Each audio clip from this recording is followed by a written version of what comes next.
அதிகாரம் 11, 19 முதல் 36 முடிய.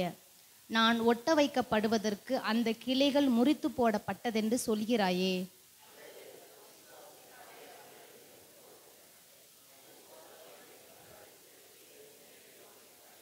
சுபாவ கிளைகளை தேவன் தப்ப விடாதிருக்க உன்னையும் தப்ப விட மாட்டார் என்று எச்சரிக்கையாயிரு.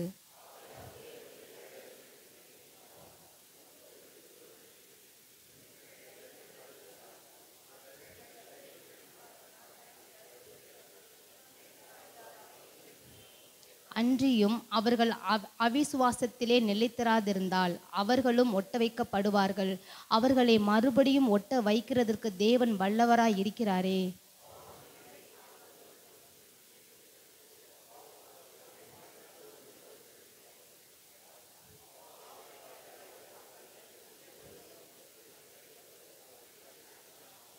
மேலும் சகோதரரே, நீங்கள் உங்களையே புத்திமான்கள் என்று எண்ணாதபடிக்கு ஒரு இரகசியத்தை நீங்கள் அறிய வேண்டும் என்கிறேன்.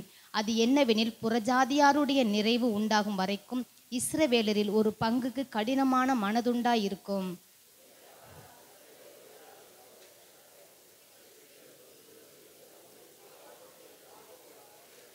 நான் அவர்களுடைய பாவங்களை நீக்கும்போது இதுவே நான் அவர்களுடனே செய்யும் உடன்படிக்கை என்றும் எழுதியிருக்கிறது.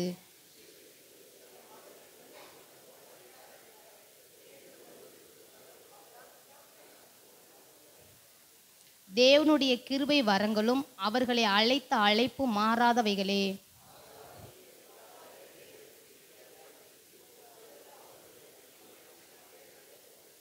அவர்களும் இப்பொழுது கீழ்ப்படியாமல் இருந்தும் பின்பு உங்களுக்கு கிடைத்த இரக்கத்தினாலே இரக்கம் பெறுவார்கள்.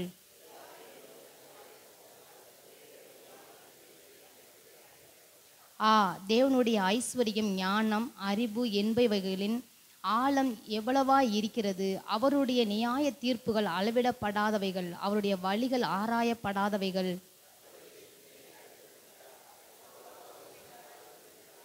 தனக்கு பதில் கிடைக்கும்படி முந்தி அவருக்கு ஒன்றை கொடுத்தவன் யார்? சேர்ந்து வாசிப்போம். சகலமும் அவராலும் அவர் மூலமாயும் அவருக்காகவும் இருக்கிறது. அவருக்கே என்றென்றைக்கு மகிமை உண்டாவதாக. ஆமேன்.